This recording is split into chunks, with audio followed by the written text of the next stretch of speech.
Euforia bentar doang pas dia Iya. mati. Gembira-gembira habis itu perang lagi. Iya. Kalau Eren ya tahu dia mah kan kayak tadi gue bilang dia nggak ada narasi bullshit memutus rantai kebencian. Selamat datang di Suara Wibu episode 2. Akhirnya kembali lagi dengan gue Pikuy kali ini ditemani oleh teman gue Irlan Brando yang bakal menemani kalian ya 10 sampai 20 menit ke depan lah terkait ngomongin hal-hal perwibuan yang sedang hangat.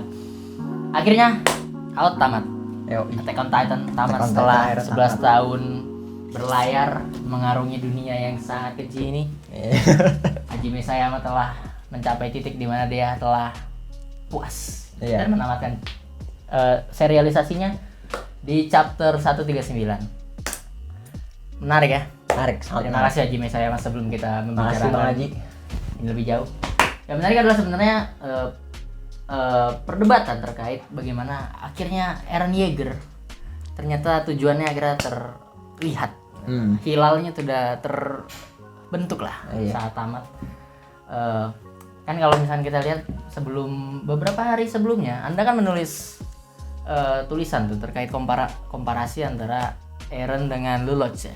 Kita bagaimana tahu apakah Lelouch dan Eren ini mempunyai tujuan yang saling berkorelasi, apakah mereka sama-sama mencari kebebasan yang sama. Itu semua pertanyaan yang sering dilontarkan oleh para sobat-sobat perwibuan Nusantara dimanapun mereka berada. Menurut ente sebagai penulis emang sama gak sih tujuan mereka berdua setelah ente melihat chapter 139 dan juga menonton Code Geass? Oke, kayak diceritain nih sebelum tamat. Jadi kan gue kayak nebak gitu kan endingnya. Endingnya kayak bakal gimana nih? Kemungkinan sih sama kan. Setelah kita juga ngelakukan diskusi gitu sama teman-teman kan. Gimana nih out, gimana.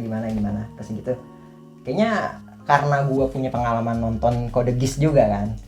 Komparasi itu lumayan unik. Karakter Eren dan Lelouch ini lumayan unik gitu. Jadi seperti emang kalau Eren itu kan nggak se-edgy Lelouch lah. Lelouch dari awal udah edgy dia kan, udah pinter dah gimana. Jadi dia selalu menyimpan apapun sendiri. Kalau Eren kan tiba-tiba di tengah jalan ya kan. Nah, setelah Eren yang cium tangan Historia itu mulai sama lah nih kelihatan nih hilalnya ya kan, mirip-mirip nih kayaknya kayak Lelouch nih. Jadi pinter gitu ya. Iya. Karena masuk memori dari mana aja masuk kepala masuk dia. Data. Makanya enggak, Eren tidak belajar. Eren tidak baca buku kan. Eren nyium tangan Historia. Yang baca buku Armin. Tapi Eren nyium tangan Ratu langsung ingatannya ada datanya masuk ke dia semua. Berarti besok kita nyium tangan Ratu Elizabeth. Ya kita nyium tangan Ratu Elizabeth biar pinter. Iya. Nah, tadi menarik tuh lu nyebutin terkait Eren itu kan dia punya kesamaan nasib ya, nasib lah, katakanlah kesamaan nasib dari apa yang gue tangkep. Bahwa nasib mereka berdua tuh ya sama-sama harus berkorban kan terbukti kan mereka berdua mati kan di akhir tuh. Akhirnya mereka mati. Lelouch mati ditusuk, Eren mati ditusuk juga, ditusuk, kepalanya dipotong.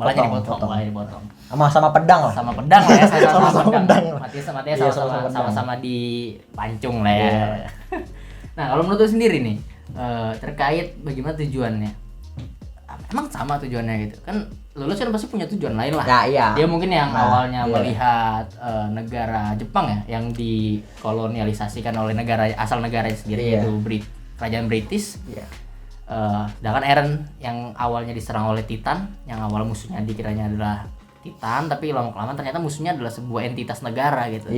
Dan Eren tuh nggak mau membebaskan negaranya kan, tapi dia ingin membebaskan ya katakanlah teman-temannya lah, sama orang Eldia dan sama manusia yang nemenin dia lah. Nah, kira-kira Lelouch sama nggak kayak gitu?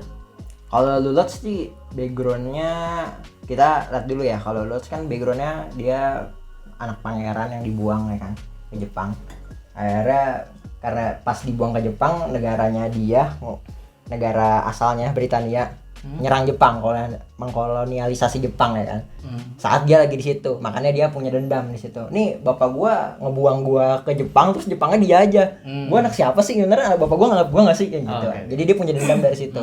Nah, kalau Eren kan awalnya dia kayak udah sadar akan ketertutupan negaranya gitu kan. Kayak gua tinggal. Bukan ketertutupan sih, lebih tepatnya karena memang sejarahnya tuh atau mungkin data informasi yang didapatkan ya memang kan negara yang ada di Pulau Paradis itu ya di mana itu negara yang dalam tembok itu emang salah tinggal negara terakhir umat manusia yang terakhir yang ada di sana tinggal di sana karena kan memang narasi sejarahnya itu dibuat sama Raja Fritz kalau misalkan seluruh umat manusia yang selain di tembok paradis, di tembok itu telah musnah karena titannya. Oke, jadi kalau di out manipulasi sejarah. Manipulasi sejarah. Ya. Kalau di Code Geass berarti informasi yang didapatkan oleh Lulus adalah realitas penjajahan. Benar, penjajahan. Kalau Eren ada awalnya ya manipulasi sejarah. Manipulasi sejarah, ya. Ya mungkin ya mirip-mirip lah, karena manipulasi itu kan juga penjajahan intelektual lah. Penjajahan secara pikiran. Penjajahan pikiran. Ya, itu penjajahan Lulus itu penjajahan realitas lah. Ya. Penjajahan ya seperti biasa, penjajahan antar negara gitu. Lanjut.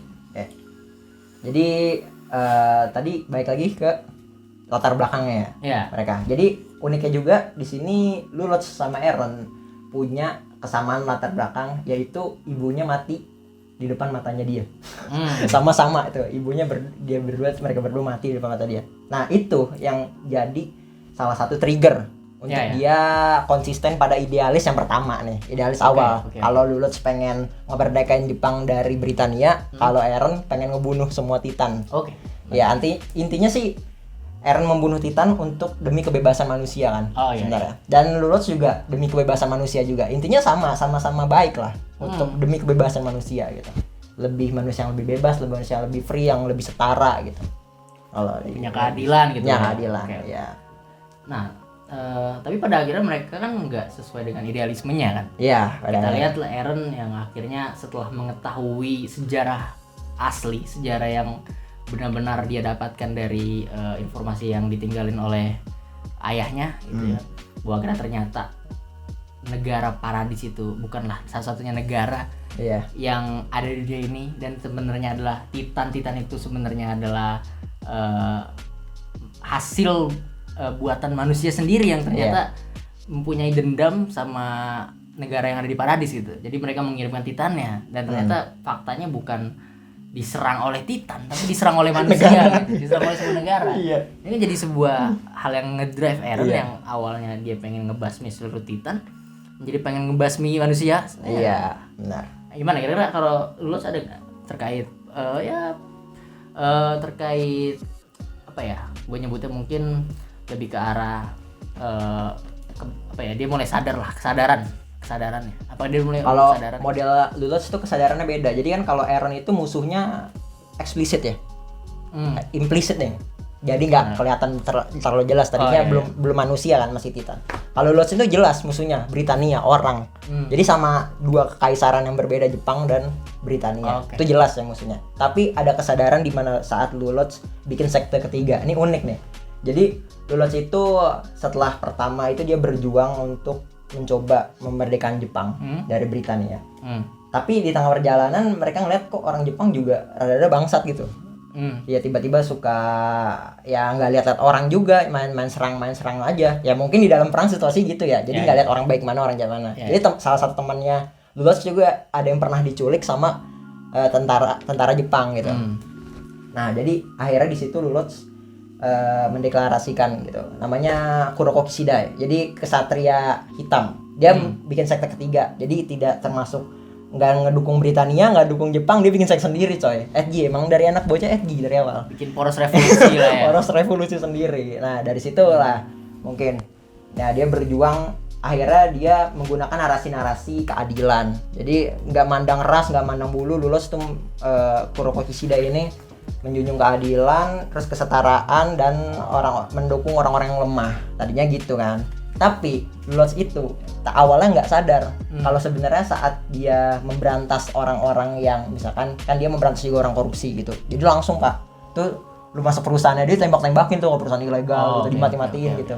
Nah dia belum nggak sadar tuh sampai akhirnya dia nggak sengaja ngebunuh bapak temennya dia. Bapak temen dia tuh kayak ya kerja di salah satu perusahaan atau di hotel gitu kalau nggak salah matinya. Jadi nggak sadar Pak, ternyata bapaknya dia juga kerja di situ, ya korban lah jadinya, korban terbunuh oleh organisasinya si Lulus ini. Terus gitu akhirnya dia ketemu sama si ceweknya ini, temannya Lulus, ketemu Lulus, dia bilang Kuroko Kishida itu sebenarnya baik gak sih gitu. Dia nanya, Kuroko Kishida itu sebenarnya baik gak sih? Iya, kalau kita dengar narasinya dia tuh membela keadilan, membela kejujuran, dan membela orang lemah gitu, memberantas yang korup. Tapi kenapa dia bunuh bapak gua gitu? Kaget tuh, temennya baik soalnya. Terus temennya bilang bapak gua tuh baik gitu. Akhirnya Lutz tuh akhirnya di situ sadar, oh ternyata gue kalau ngeberantas kayak gini ada orang-orang yang juga apa ya ibaratnya terikut lah, tersakiti ya. Ya walaupun lu ngebunuh orang jahat, pasti orang yang dekat dengan si orang jahat itu ya merasa sedih karena lu sengaja orang jahat juga punya keluarga. Orang jahat juga keluarga ya perasaan lah. Perasaan. Ya lu kayak ngebunuh orang ya pasti ada yang sedih lah, kecuali kalau lu memang sudah tidak dipedulikan oleh orang sekitar anak. Titik balik keduanya itu saat dia ini sombong. Jadi Giz. Kalau di Lutz itu ada kan Giz ya. Giz jadi tuh kekuatannya si Lutz itu menghipnotis orang. Oke. Ya, jadi dia bisa absolut lah sama orang. Jadi kalau orang bilang apa, dia orang ikutin. Oke, berarti manut langsung manut ya. Akhirnya pada suatu saat dia dan kakaknya yang di Britania ya mengadakan perdamaian lah gitu ya antara warga Jepang dan Britania. Jadi Britania akhirnya dia bikin otonomi khusus. Iya, mau dimerdekain tapi sekecil itu gitu. Okay. Akhirnya Lutz mau kan tadinya. Dia berangkat, tapi di sisi lain dia mikir itu Lutz, ya kalau ternyata dimerdekain sama Jepang ini gak guna perjuangan gue gitu loh. Dia mikir tuh gue maunya yang absolute freedom gitu, yang menguasai dia bukan negara lain gitu. Okay. Terus dia punya kepikiran gini, kayaknya si Yupi itu kakaknya yang ngajakin ini. Yupi ini kayak mesti gue bunuh aja deh kayaknya. Iya. Pada akhirnya Lutz diskusi. Terus dia gitu Yupi tahu kan dia Lutz, akhirnya diskusi terus dia gitu. Oh oke deh, Lutz tersentuh juga lah akhirnya pengen oke, kita merdekain negara Jepang ini buat lokasi Jepang. Nah Giznya dia nggak kendali coy. Giznya dia nggak kendali itu. Tiba-tiba dia kayak bercanda aja bilang gini, coba kalau gue suruh lu ngebunuh orang-orang, era kena kakaknya tuh. Pas kena, Lutz juga nggak tahu tuh ternyata kakaknya kena Giz. Ya sebenarnya kakak sepupu lah gitu. Juga Lutz juga suka sama dia juga pernah suka sama Lutz gitu.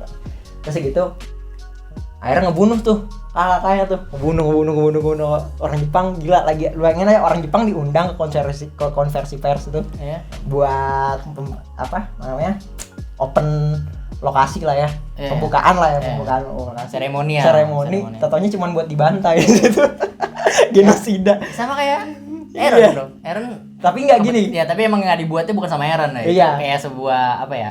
Momentum aja kan. Iya, nggak sengaja kan si Lutz. Tapi menariknya gini Lutz, karena udah telanjur dia bilang, ya lanjut aja. Ya udahlah, kita eksploitasi aja. Dia eksploitasi coy. Lanjut ya, bantai gitu. Iya, jadi si Yupi ini dibikin image-nya, di framing sama Lutz ini pembantaian sang genosida. Jadi dia penjahat ya dia penjahat iya. Dia bilang eksploitasi aja, habis itu dia nembak si Yupi jadi pahlawan. Oke. Itu sih kacau sih. Permainan kotor ya. Iya. Jadi dia mencuci tangan, Pak. Mencuci tangan tapi dia dapat harta. Iya, tapi sedih coy. Dia mengakui ini. Ya lo cinta pertama gua gitu. Akhirnya ditembak. Dar. Ya mungkin Eren, gue melihat mungkin Eren nggak sampai sebangsat itu ya. Walaupun dia menghabiskan 80% umat manusia, tapi dia tidak bangsat lah. Karena apa ya? Dia masih bisa kita bilang masih di batas wajar. Kalau 100% baru dia tidak kurang ajar, dia hidup sendiri. Iya, kalau dia masih menyisakan 20%, artinya dia kan masih masih baik lah. Iya. Masih menyisakan orang untuk ya beregenerasi menjadi masyarakat yang lebih yang lebih good people, yang lebih baik lah, yang jangan perang-perang mulu gitu loh. Kan kalau kita lihat kan di semesta Attack on Titan itu ya sejenis lah sama Code Geass, karena semestanya ya full of konflik lah. Iya. Dunianya sangat anarki dan orang-orang di sana kalau ingin mendapatkan power, negara-negara yang harus berperang. Ya makanya sampai Marley itu mengeksploitasi kekuatan Titan setelah mengalahkan bangsa Eldia di masa lalu ya tujuannya ya bukan untuk bukan untuk balas dendam pada akhirnya, tapi tujuannya juga untuk mengekspansi negara lain dengan menggunakan kekuatan Titan-nya. Iya. Ya pada akhirnya ya kalah sama teknologi juga gitu. Iya. Nah, Eren Yeager sebenarnya dia itu sebenarnya hanya menjalankan nubuat ya, hanya menjalankan takdirnya aja sebagai seorang founding ya, sebagai milik founding, yang mana ya pada akhirnya dia juga manusia biasa karena ya dia adalah manusia yang terbatas gitu. Iya. Ya, tujuannya mungkin Eren Yeager itu menurut gue ya tujuan dia ngerampling bukan karena ingin melepas rantai kebencian umat manusia gitu, karena pas setelah dia rampling ya perang juga bakal terjadi. Karena yang dia selamatkan kan pertama adalah cuma teman-temannya. Nah otomatis ketika dia menyelamatkan teman-temannya, negara-negara lain kemungkinan akan bersatu dan kedepannya bisa aja menyerang Paradis lagi, dan dia tuh nggak menyelesaikan permasalahannya secara fundamental gitu. Ya kalau mungkin kalau lulus bakal menyelesaikan secara fundamental gitu, artinya nggak ada perang lagi. Ya karena dia mungkin Eren itu orang yang sangat realistis bahwa manusia itu pada dasarnya human nature-nya adalah homo homini lupus gitu ya, serigala bagi manusia lainnya. Ya udah, dia hanya bisa menyelesaikan bahwa yang bisa berdamai hanya dua kubu aja yang selama ini yang selalu saling berkompetisi nih, yaitu Eldia sama Marley kan. Nah dia cuma bisa mendamaikan kedua kubu itu, tapi dia nggak bisa membuat dunia secara keseluruhan damai, karena ya memang tidak ada yang bisa membuat dunia damai. Iya. Tidak ada yang bisa. Jadi itu udah kesadaran Eren. Kesadaran Eren ya itulah bahwa dunia ini ya sudah menjadi keniscayaannya kalau manusia itu saling berkonflik gitu. Tapi yang paling penting adalah dia bisa menyelamatkan 2 orang, yaitu dikasih sama Armin. Yang pentingnya 2 orang itu selamat dan bisa hidup lebih lama dari dia. Nah, tujuannya sih simpel itu sih. Dia rampling bukannya karena pengen menjadi pahlawan. Ya dia menghilangkan memperkecil kemungkinan temannya untuk mati. Iya seperti itu lah. Dia tuh memperkecil kemungkinan temannya untuk mati ya. Nggak pengen menghapuskan rantai kebencian seperti Itachi yang mengorbankan keluarganya demi terhindarnya perang saudara, atau Lelouch yang mungkin ingin membuat manusia semuanya berdamai. Eren nggak sampai ke sana. Eren tuh pikirannya simpel, yang penting teman-teman hidup lama gitu. Ya kan ketika dia melaksanakan rambling, otomatis negara lain yang tinggal 20% itu harus membangun fondasi kenegaraan dari awal. Pembangunan politik, sistem ekonomi, sistem militer dan sebagainya itu butuh waktu. Ya ideal mungkin 150 tahun lah baru bisa terbentuk sejenis kayak dulu. Kayak misalkan terbentuknya Amerika Serikat juga butuh waktu kan. Negara Amerika Serikat itu butuh waktu. Nah kalau misalnya kita ngambil peradaban dunia yang ada di Attack on Titan itu butuh waktu. Tapi kemungkinan memang setelah peradaban terbentuk lagi, gue yakin mereka bakal nyerang Paradis lah. Karena Paradis pun udah pada siap kan tuh, yang di endingnya aja udah pada nyiapin fondasi militer yang jadi besar. Kayak tahu bakal perang lagi sih. Jadi memang mereka tahu bahwa apa yang ditinggalin Eren ini ya kayak semacam waktu aja buat mereka yang mana nantinya bakal. Saya refreshing lah ya, tunggu dulu jangan perang mulu gitu. Pertahanan Paradisnya ya dengan perang. Tapi perang itu bukan di zaman ketika teman-teman masih hidup. Mikasa sama Armin mungkin udah pada mati kalau ya baru perang gitu. Gitu sih. Sesimpel itu. Kalau misalkan kesadaran akan bakal ada perang lagi di masa depan, ya itu gue awalnya pas nonton Lelouch itu kayaknya udah nih sampai sini aja nih. Jadi dunia tuh bakal damai saat dia mati kan. Nah uniknya ternyata mungkin penulisnya sih yang sadar. Dia jadi pas Lelouch mati, pas tetap aja nih pasti ada perang lagi nih. Akhirnya penulisnya bikin Fukatsu no Lelouch yang ketiga tuh. Akhirnya di situ bener setelah Lelouch mati ada perang lagi. Ada lagi, dan Lelouch ternyata nggak mati coy, hidupin lagi. Dia nggak bisa mati. Dia punya kontrak, ternyata dia dapat kontrak ya semacam CC itulah kalau pada nonton Code Geass. Jadi dia hidup abadi setelah dia mengalahkan bapaknya. Dia ternyata hidup abadi, cuma ingatannya hilang saat itu. Nah akhirnya itu disitulah dijelasin tuh yang kayak pertanyaan-pertanyaan kita, ya masa abis Lelouch mati nggak ada perang lagi? Ada Pak, tetap ada. Ya memang berarti secara naluriahnya manusia ini emang konfliktual ya. Nggak bisa diberhentikan. Nggak bisa diberhentikan. Manusia emang sudah sudah kitanya mungkin. Kitanya adalah perang Pak. Ada sebuah ungkapan terkenal karena gimana ya, kita tuh saling curiga. Pertama nggak bisa skeptis terus ya, kita tuh manusia tuh skeptis. Kalau nggak lu duluan yang nge-hate gua ya gua duluan gitu. Kalau nggak lu duluan yang ngebunuh gua atau ngenusuk gua ya gua tusuk lu duluan. Cara gitu ya. Gua lihat kedua serial ini memberikan sebuah gambaran bahwa ya sebenarnya kedua karakter itu sangat humanis ya Pak ya, sangat mementingkan kepentingan manusia. Maksudnya kepentingan manusia yang sedikit. Kepentingan pribadinya juga ya. Karena ya makhluk yang humanis itu kan makhluk yang artinya makhluk yang sangat manusiawi lah. Yang memikirkan manusia lain. Ada semacam Eren ya melakukan rambling karena dia terpikir oleh teman-temannya gitu. Lodge terpikir dengan apa dia? Terpikirkan dengan ya memutus rantai kebencian. Iya, Makanya dia ditraktor. Yang pada akhirnya dia tidak memutus rantai kebencian itu, cuma euforia bentar doang pas dia mati. Gembira-gembira, habis itu perang lagi. Iya. Kalau Eren ya tahu dia mah kan kayak tadi gue bilang dia nggak ada narasi bullshit memutus rantai kebencian. Karena emang dari awal tuh dia hanya ingin ngeplot Armin sama Mikasa sebagai pahlawan aja. Oke. Supaya kenapa? Supaya ya akhirnya kebencian yang orang-orang terhadap Paradis itu beralih ke Eren aja gitu. Sama sih memang, tapi implikasinya nggak gede. Karena dia nggak menghentikan perang, euforia yang nggak ada. Yang ada malah tinggal kegetiran aja karena 80% umat manusia mati. Dan yang penting tujuan kecil kan tercapai kan, yaitu adalah dia bisa menyelamatkan Armin sama Mikasa. Yang kedua ya dia bisa menghapus dia bisa menjadikan dunia tanpa Titan. Ya itu aja. Ya mungkin kalau dari Lulot sih dia walaupun nggak benar-benar memutus rantai kebencian ya, seenggaknya pernah di dalam sejarah gitu.